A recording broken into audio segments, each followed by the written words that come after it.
Hello student, current electricity का ये आज लास्ट लेक्चर है और इस लेक्चर में हम आपको बताने जा रहे हैं discharging and charging of cell. Discharging और चार्जिंग का मतलब आपको समझा देते हैं। जब किसी सेल को हम यूज़ करते हैं उसकी एनर्जी लॉस होती है और वो energy heat energy, light energy, sound energy, किसी भी एनर्जी में जब कन्वर्ट होता है तब हम लोग बोलते हैं सेल डिस्चार्ज हो रहा है, यानी सेल की एनर्जी किसी दूसरे एनर्जी में कन्वर्ट हो रही है। और चार्जिंग का मतलब हुआ जब किसी डिस्चार्ज सेल को हम लोग फिर से रीन्यू करके एक्सटर्नल सोर्स से जोड़ करके फिर से उसको जब चार्ज करते हैं तब हम लोग उसको चार्जिंग बोलते हैं। अब आप सोच रहे होंगे कि हम लोग इसमें पढ़ेंगे क्या।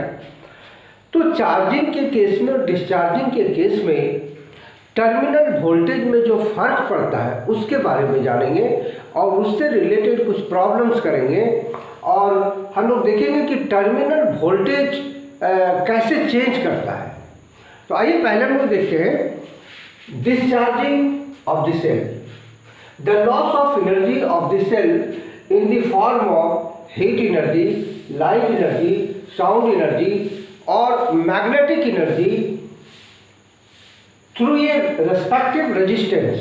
जिस तरह का रेजिस्टेंस लगा होगा, स्पीकर लगा होगा तो वो साउंड एनर्जी में कन्वर्ट होगा, एलिमेंट लगा होगा तो हीट एनर्जी में कन्वर्ट होगा, यदि बल्ब लगा होगा तो लाइट एनर्जी में कन्वर्ट होगा, या हम लोग यदि इलेक्ट्रोमैग्नेट बना रहे हैं तो मैग्नेटिक एनर्जी में खर्च होगा। तो हम लोग इसको डिस्चार्जिंग बोलते हैं, यानी सेल को यूज़ करना डिस्चार्ज बोला जाता है। यहाँ पर एक सर्किट है, देखिए एक सेल हमने दिया है, रेजिस्टेंस दिया है और इससे करंट पास हो रहा है और एक वोल्ट मीटर लगा हुआ है जो टर्मिनल वोल्टेज को नोट करेगा। हम लोग पहले ही ईएमएफ को पोटेंशियल डिफरेंस का अंतर समझ चुके हैं। यहाँ पर हम लोग ये देखेंगे कि आई करंट जो पास कर रहा है इससे होकर के यदि हम लोग इस पर ओम्स लॉ को यूज करें, when Ohm's law is used here, then E is equal to IR plus IR, यानी V is equal to जो IR लिखते हैं उसी पैटर्न पे लिखा हुआ है E is equal to I into R plus R।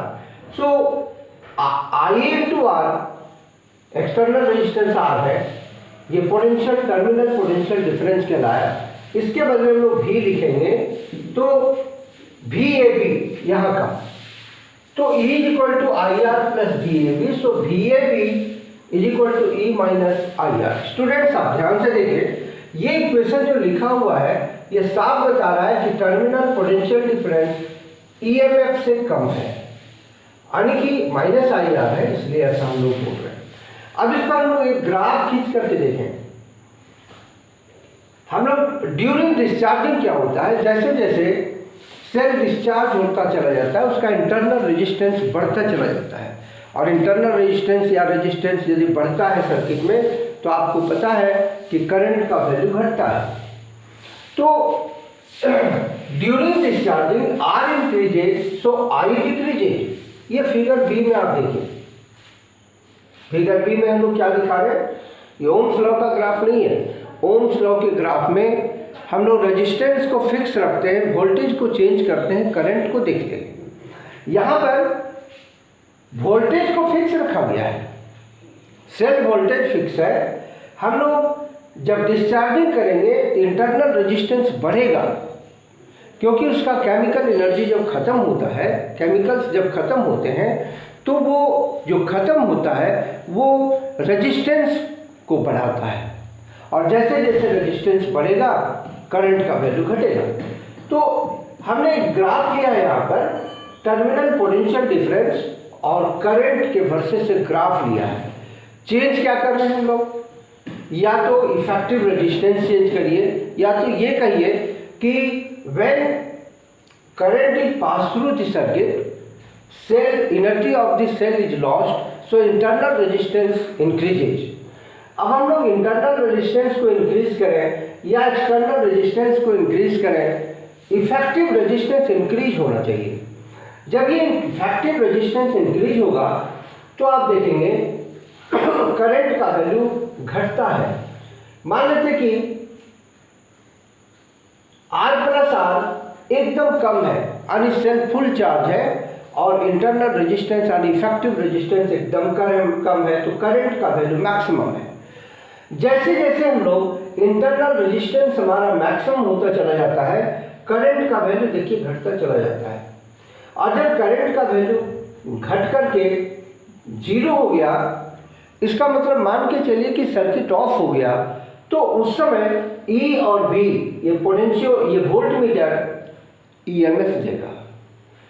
जब करंट का वैल्यू मैक्सिमम होगा, मैक्सिमम मतलब मान के चलिए कि रेजिस्टेंस मिनिमम है यानी शॉर्ट सर्किट हो गया, उस समय करंट का वैल्यू मैक्सिमम हो जाएगा और volt meter will never give any reading. इसका मतलब कि उस समय रेजिस्टेंस पर चूंकि वोल्टेज ड्रॉप होता है और रेजिस्टेंस यदि 0 हो जाए तो वोल्टेज ड्रॉप नहीं होगा, इसलिए वोल्ट मीटर का रीडिंग 0 हो जाएगा। ये ग्राफ को आप अच्छी तरह से समझ लीजिएगा। हम यहाँ पर I मिनिमम का मतलब हम लिख दिया R+R मैक्सिमम, I मैक्सिमम का मतलब लिख दिया R+R minimum.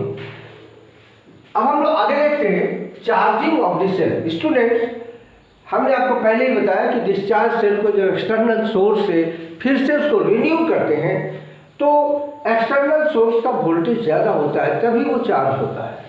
When discharge cell is further charged by external source, figure C यहाँ पर देखिए, ये फिगर C में है, ये एक्सटर्नल सोर्स है, प्लस को प्लस से माइनस को माइनस से हम लोग जब जोड़ दिए हैं तो ये चार्ज होने लगा।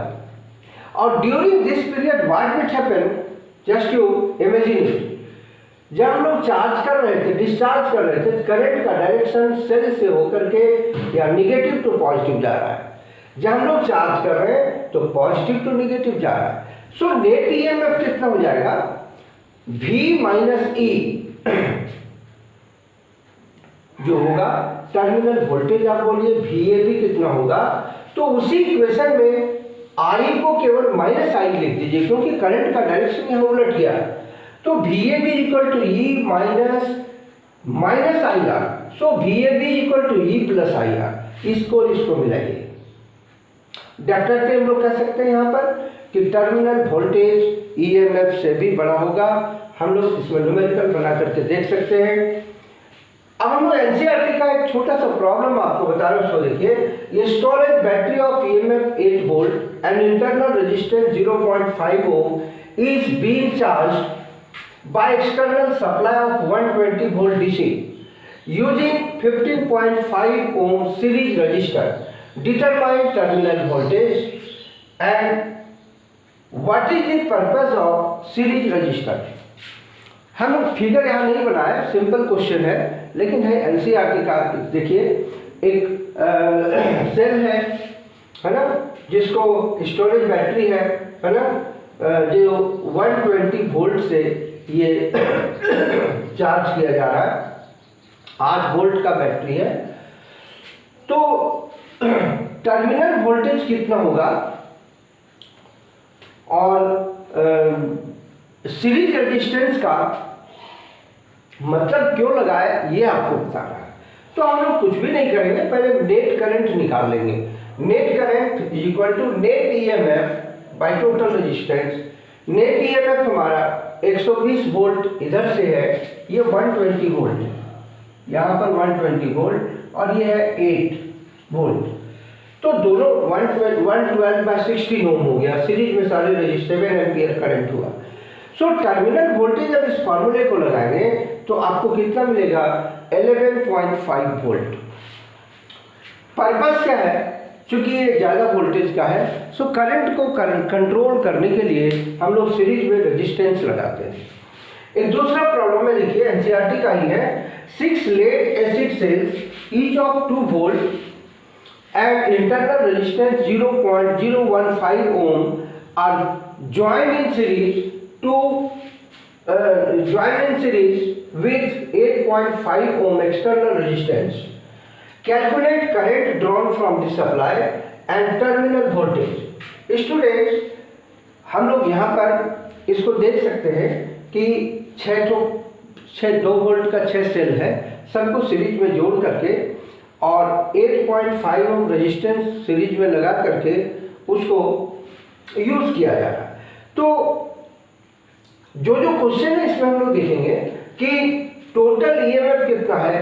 तो सीरीज में लगा हुआ है 6 सेल 2 वोल्ट का 12 वोल्ट हुआ, और टोटल रेजिस्टेंस हो गया 6 सेल का 6 से मल्टीप्लाई कर दिए, 8.5 सीरीज में जोड़ दिए, टोटल 8.59 हुआ।